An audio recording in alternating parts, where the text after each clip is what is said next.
বলি কখন যে তোমাদের মাথায় কোন বুদ্ধি চেপে বসে আমি তো কিছুই বুঝি না। সেই সকাল থেকে খিচুড়ি রান্নার কাজে লেগে পড়েছো, অথচ এখনো তোমাদের খিচুড়ি রান্না হলো না। এই তো মা, আমাদের রান্না প্রায় হয়ে এসেছে। তুমি চুপ করো, তোমাকে আমার সহ্য হয় না।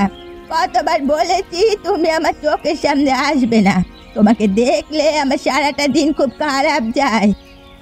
ওর সাথে এভাবে কথা বলেন কেন মা? ওর তো খারাপ লাগে। ও আচ্ছা, তার মানে এই অলক্ষীটা তোমাকেও তার পক্ষে টেনে নিয়েছে। ভালো ভালো, দুজনে মিলে সংসারটা রসাতলে পাঠিয়ে দাও। আমি এই বাড়ি ছেড়ে চলেই যাই।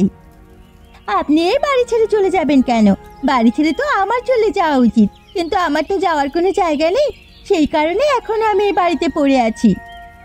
আমিও তো সেটাই বলি, এই বাড়িতে তোমার থাকার কোনো প্রয়োজন নেই। প্রয়োজনে গিয়ে রাস্তায় থাকো, তাও আমার বাড়িতে থাকতে হবে না। যত সব।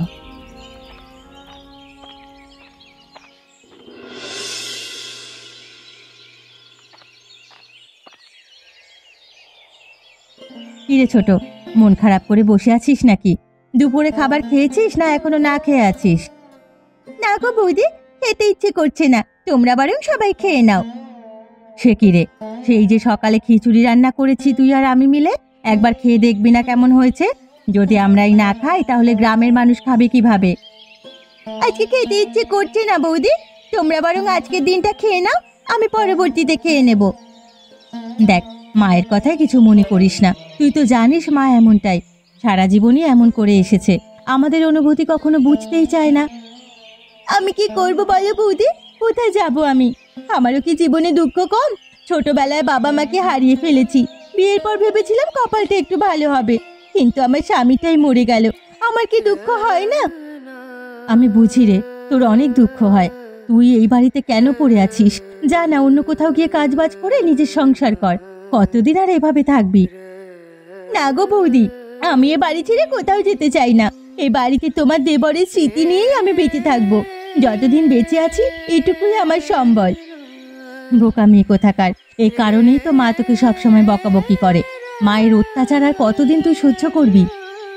মায়ের যা ইচ্ছে মা বলুক, আমার কিচ্ছু যায় আসে না।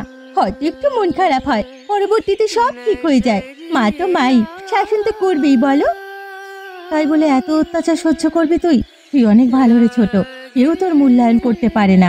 মাঝে মধ্যে আমিও তোকে বুঝতে পারি না। কি গো বুড়িমা, তোমার কি খবর? আজকাল বাড়ি থেকে বের হও না যে? কতদিন হলো তোমার সাথে গল্পগুজব করি না, যার কারণে আজকে তোমার বাড়িতেই চলে এসেছি গল্প করতে। তা বাবা, ভালোই করেছিস। আমি এই তো অসুস্থ থাকি বলে বাইরে যেতে পারি না। তোর কথাও বেশ মনে পড়ছিল আমার, ভাবছিলাম তুই কখন আসবি। যে একেবার চলেই এসেছি। তুমি বলো, তোমার শরীর এখন কেমন? মন মেজাজ ভালো আছে তো? মন মেজাজ আর কিভাবে ভালো থাকবে? ছোট বউটা আছে না, সারাদিন আমাকে জ্বালিয়ে মারে ওই অলক্ষী। তার কারণে আমি ঠিক মতো কোনো কাজ বাজ করতে পারি না। মন মেজাজও ভালো থাকে না, যার ফলে আমার শরীর ভালো থাকে না। তোমাকে কতবার বলেছি ওই ছোট বউয়ের অত্যাচার সহ্য না করে বউটাকে বাড়ি থেকে বিদেয় করে দাও। তুমি তো আমার কোনো কথাই শোনো না। এভাবে তার বাড়ি থেকে বের করে দিতে পারি না। গ্রামের লোকজন তার ওপর আমার ওপরে চড়াও হবে। তাহলে বলো, তোমাকে আমি বুদ্ধি দিচ্ছি, সেই বুদ্ধি অনুযায়ী কাজ করলে নিশ্চয়ই ছোট বউকে বাড়ি থেকে বের করে দিতে পারবে তুমি। এটা তো আমি কখনো ভেবে দেখিনি। যদি কোনো অভিযোগ দিয়ে বাড়ি থেকে বের করে দিতে পারি, তাহলে তো গ্রামবাসীদের কাছে আমাকে কোনো কৈফিয়ত দিতে হবে না। তাহলে একটা কাজ করো, শুনলাম আগামী পরশু নাকি দোকানের জন্য বড় করে খিচুড়ি রান্না করবার আয়োজন করা হবে। তুমি সেই খিচুড়ি কোনো একটা তালগোল পাকিয়ে ছোট বউকে ফাঁসিয়ে দাও, তারপর বাড়ি থেকে বের করে দাও। এই একটা কথা ভালো বলেছিস, তোর মাথায় অনেক বুদ্ধি। এই কারণেই তো তোকে আমি এতটা পছন্দ করি। তোমাকেও আমি অনেক পছন্দ করি, তাই তো তোমাকে আমি সব ধরনের বুদ্ধি দিয়ে থাকি। যদি আরও কিছু প্রয়োজন হয় তাহলে আমাকে অবশ্যই জানাবে। আরে ভোলা, এই পুকুরটা যদি আমার হতো না, তোকে প্রত্যেক দিন সাঁতার কাটবার টিকিট কেটে দিতাম। শুধু টিকিট কেটে খুশি হতাম না, সঙ্গে শর্ত দিতাম, ডুব দিয়ে অন্তত 10টা মাছ তুলে আনবি। টিকিট কেটে দিবি? টিকিটের দাম কত রাখবি বলতো, শুনি দেখি তোর মতো কিপটে লোক কি দাম ঠিক করে। তোর জন্য বিশেষ ছাড়, 1 গ্লাস গরম চা আর 2টো জিলিপি। তবে জিলিপি গরম না হলে চলবে না, বুঝলি? আমি তো ভেবেছিলাম টাকা নিবি, তুই তো খাই খাই মানুষ, তোর স্বপ্নের হয়তো একদিন জিলিপির কারখানা খুলবি। টাকা তোদের মতো গরিবের কাছ থেকে নেব নাকি? জিলিপি খাওয়া বেশি লাভের। জিলিপি খেলে মিষ্টি মুখ হয়, আর আমার কথার মিষ্টি তো সবাই খায়। হ্যাঁ, তোর কথার মিষ্টি এমন যে শুনলে কানে পিঁপড়ে ঢুকে যায়। জিলিপি খেয়ে তোর পেটও পুকুরের মতো গোল হয়ে যাবে একদিন।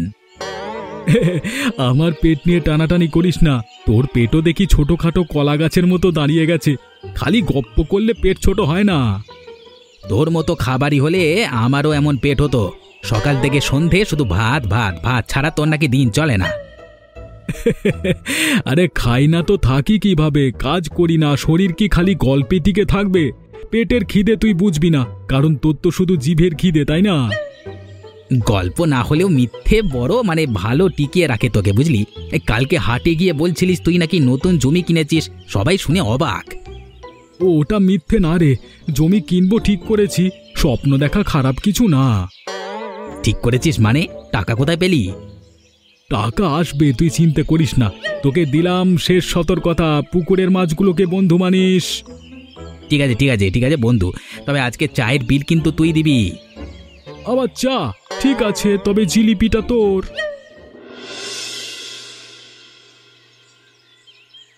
কর কর, ভালোভাবে কাজ কর। কিছুক্ষণ পরে টের পাবি এই বাড়ি থেকে তোকে অবশ্যই তাড়াবো আমি। ছোট, দেখি সব কিছু যেন ঠিকঠাক থাকে। মশলা সব ঠিকভাবে দিয়েছিস তো? আজকে কিন্তু গ্রামের লোকজন আমাদের খিচুড়ি খাবে, তাই আজকে বিশেষভাবে ভালো করে রান্না করতে হবে। তুমি কোনো চিন্তা করো না বৌদি, আমি সব কিছু ভালোভাবেই দিয়েছি। তুমি থাকলে আবার কোনো কিছু গন্ডগোল হয় নাকি? হায় হায় রে, এ কি সর্বনাশ হলো! হাঁড়ি ফেটে গেল কিভাবে? এখন খিচুড়ি রান্না করব কিভাবে আমরা? গেল গেল, আমার কতগুলো টাকা গেল। সর্বনাশ করে দিল দুই অলক্ষী। তোদের কতবার করে বলেছিলাম এসব কাজ বাদ দে, কিন্তু তোরা আমার কোনো কথাই শুনলি না।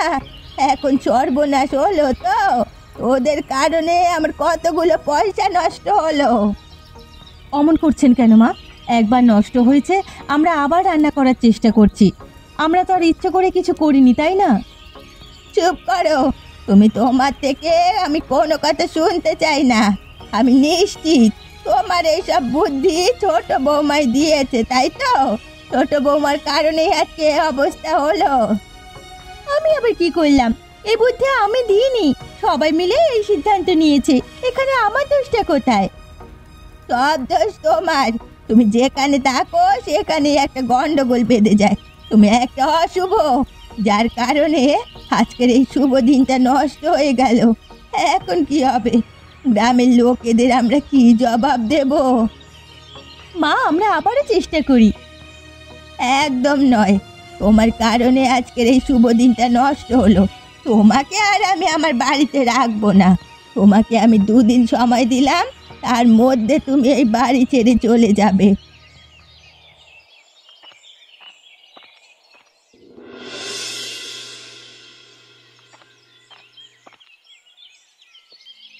কি গো বোন, এখানে এভাবে বসে আছো কেন?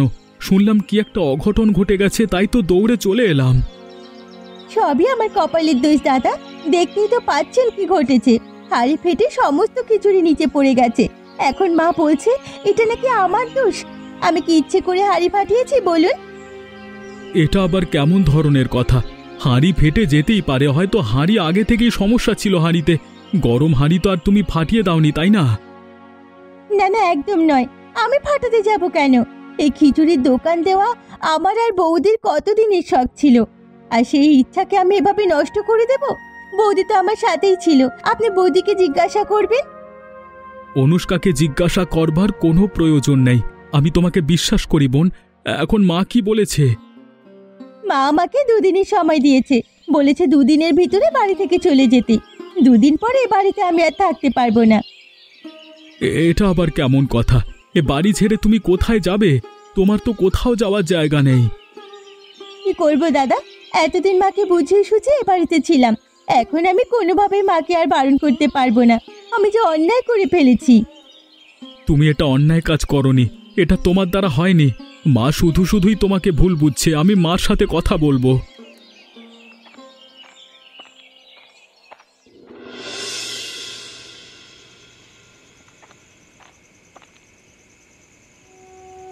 কি গো, কতক্ষণ ধরে তোমাকে খেতে ডাকছি, খাবার খাবে না?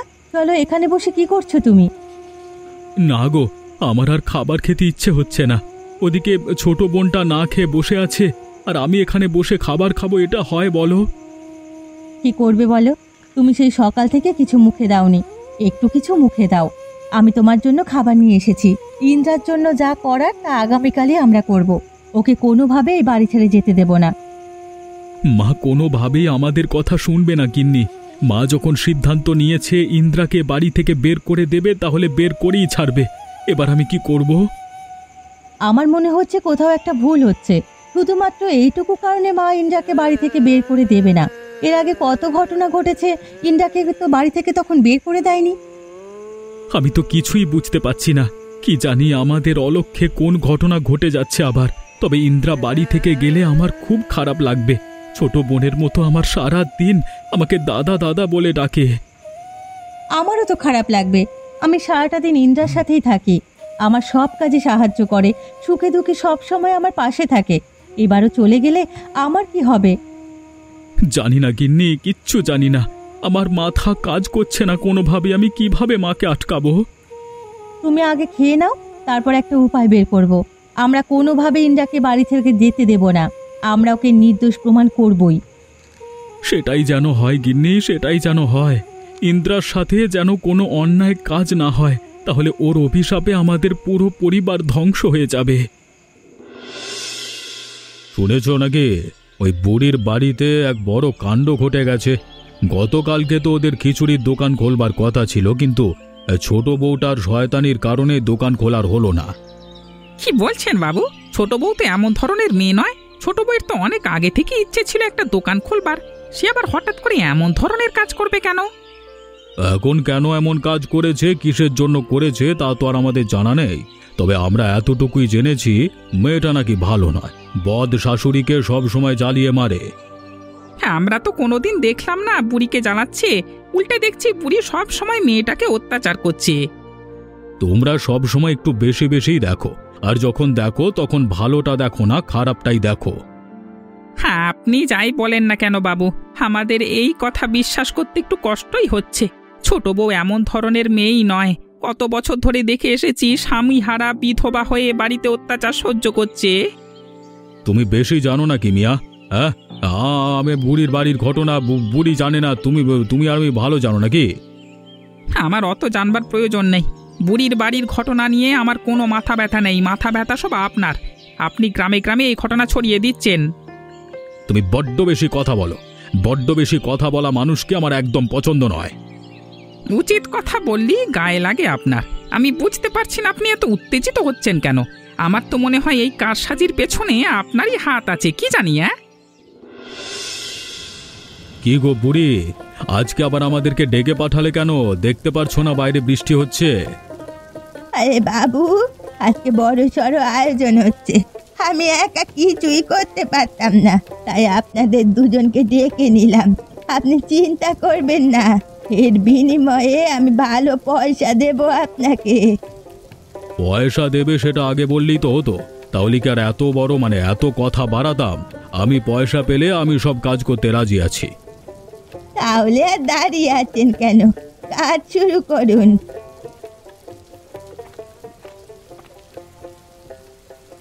ও আচ্ছা, তার মানে এই ঘটনার পেছনে এতগুলো কাহিনী হচ্ছে। আরে ও দেবেন্দ্র, কোথায় গেলি তুই? এদিকে বেরিয়ে আয়, দেখ দেখ। কি হলো মা, তোমরা সবাই এখানে এভাবে দাঁড়িয়ে আছো কেন? বুঝতে পারছি না, তোর মা এদেরকে ডেকে নিয়ে এসেছে তোদের আয়োজন নষ্ট করবার জন্য।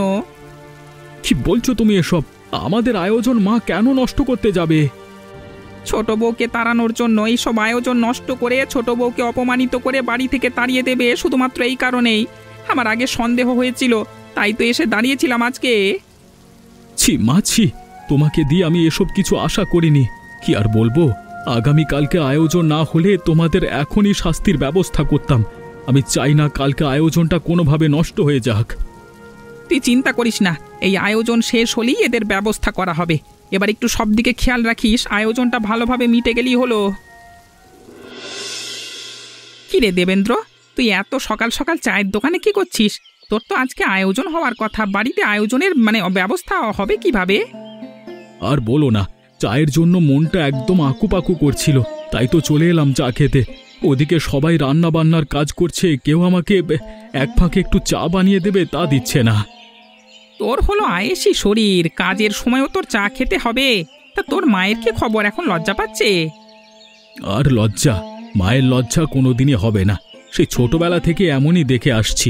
আজকাল নতুন করে লজ্জা পাবে কিভাবে? তোর মা যে কেন ছোট বউকে দেখতে পারে না কে জানে। দেখবে কিভাবে? মা মনে করে আমার ছোট ভাইয়ের মৃত্যুর পেছনে ছোট বউয়ের হাত আছে, তাই তো ছোট বউকে সহ্য করতে পারে না। কি যে এক যন্ত্রণা! ভাগ্যিস গতকালকে আমি দেখে ফেলেছিলাম, দেখি ওদের পিছ নিয়েছি। বুঝতে পেরেছিলাম ওরা কোনো একটা কাজ ঠিক করবে। ঠিক কথাই বলেছ, আমরা তো টেরই পেতাম না, আজকের আয়োজনটাও নষ্ট হয়ে যেত। ভাস্কর বাবুর মুখটা গতকালকে দেখবার মতো ছিল। এই তো চায়ের দোকানে বসে আমাকে কত ধমকাধমকি করলো, রাতে আবার আমি তার সমস্ত কাণ্ড কারখানা ফাঁস করে দিলাম। হ্যাঁ, গতকাল রাতে তিনি ভালোই লজ্জা পাচ্ছিলেন, এখন হয়তো চিন্তায় আছে সে তার মান সম্মান কিভাবে বাঁচবে। আয়োজনটা শেষ হলেই তো এই বিচার করা শুরু হবে। শোন দেবেন্দ্র, ওদেরকে একদম ছেড়ে দিবি না। আমি নিশ্চিত এর আগের আয়োজনটা নষ্ট করবার পেছনেও এদের হাতই ছিল। সেটা আমি অনেক আগেই বুঝতে পেরেছি, কিন্তু আমার মা যেহেতু এর সাথে জড়িত, তাই তো কিছু বলতে পারছি না আজকে। তবে উঠিয়ে দেখি পরবর্তীতে কি হয়।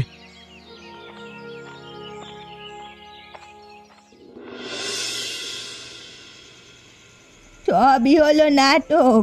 আমি ওকে দুদিনের সময় দিয়েছিলাম না বাড়ি থেকে বের হয়ে যেতে, দুদিন তো আগামীকালই হয়ে যাবে, তাই আজকে এই অসুস্থতার নাটক সাজিয়েছে যেন এ বাড়ি থেকে বের না হতে হয়। গরিব ফিকিন্নি কোথাকার। মা, আপনি একটু চুপ করবেন? দেখতেই তো পাচ্ছেন মেয়েটা অসুস্থ হয়ে কথা পর্যন্ত বলতে পারছে না, মেয়েটার জ্ঞান ফিরছে না, আর আপনি এই সব নিয়ে কথা বলছেন। আমি বুঝি না বৌমা, তুমি সব সময় ছোট বৌমার পক্ষ নিয়ে কেন কথা বলো? ছোট বৌমা আজ আছে, কাল থাকবে না এ বাড়িতে, আমি সারা জীবন থাকবো। তোমার কি উচিত নয় আমার পক্ষে থাকা? দেখুন মা, আমি সব সময় সত্যির পক্ষে থাকতে চাই। আমি জানি ইন্দ্রা কোনো খারাপ কাজ করেনি এবং করতে পারে না, তাই আমি ওর পক্ষ সব সময় নেব। আর তাছাড়া নেব নাই বা কেন, ও আমার ছোট বোনের মতো। নাও নাও, একদিন ঠিক বুঝতে পারবে যখন আমি সমস্ত জমি জমা বিক্রি করে মরে যাব, সেদিন বুঝতে পারবে। আপনার জমি জমার প্রতি আমাদের কোনো লোভ নেই। আপনার জমি জমা আপনি বিক্রি করে যেতেই পারেন, এতে আমাদের কিছুই করার নেই। বলি তাহলে তোমরা চলবে কিভাবে? সারাটা জীবন খাবে কিভাবে? প্রয়োজনে ভিক্ষা করে খাবো, তবুও এমন জমি জমা এবং দানের আমার প্রয়োজন নেই। আপনি এখন এখান থেকে যান, মেয়েটাকে একটু সুস্থ মতো ঘুমোতে দিন। যতই ঘুমোক না কেন, কাল ওকে বাড়ি ছেড়ে বের হয়ে যেতেই হবে, এটা আমার শেষ কথা। আপনি যে কাজ করেছেন তারপরেও ইন্দ্রা এই বাড়ি থেকে বের হবে কিনা সেটা নিয়ে আমার সন্দেহ হচ্ছে। দেখুন শেষ পর্যন্ত কাকে এই বাড়ি ছেড়ে বের হয়ে যেতে হয়।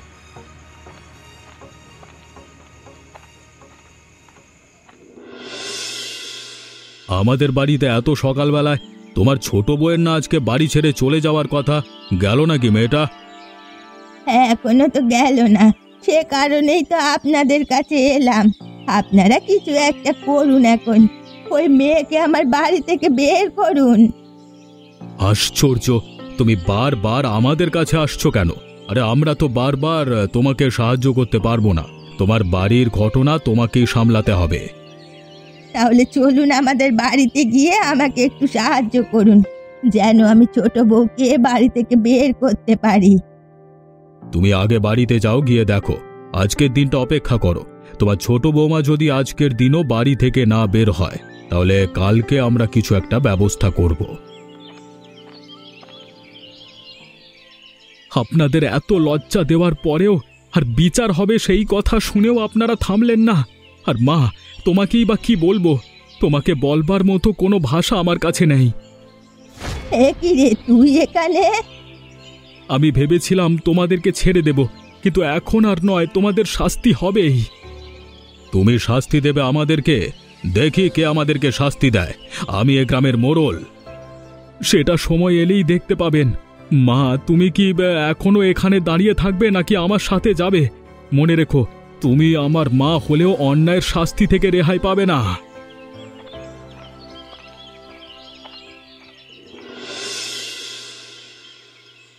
সব তো আপনারা শুনলেন।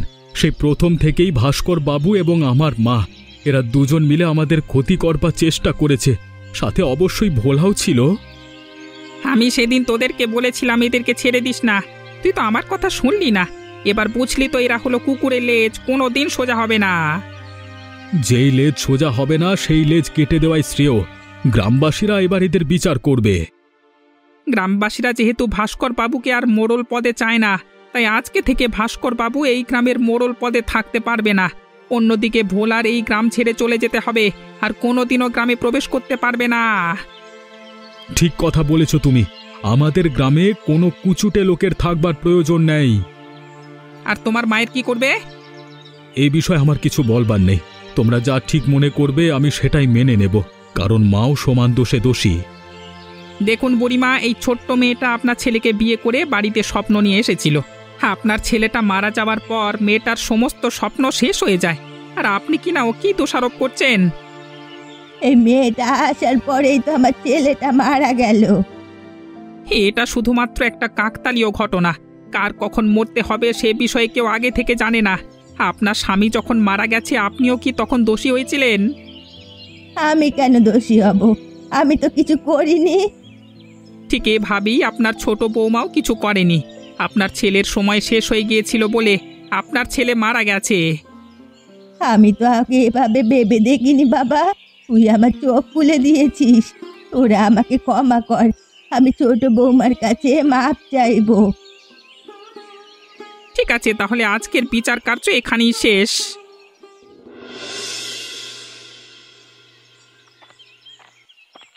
এ কি, আপনি হঠাৎ এ ঘরে? আপনি তো সহজে এ ঘরে আসেন না। আসুন আসুন, বসুন। তোমরা গল্প করছো বুঝি?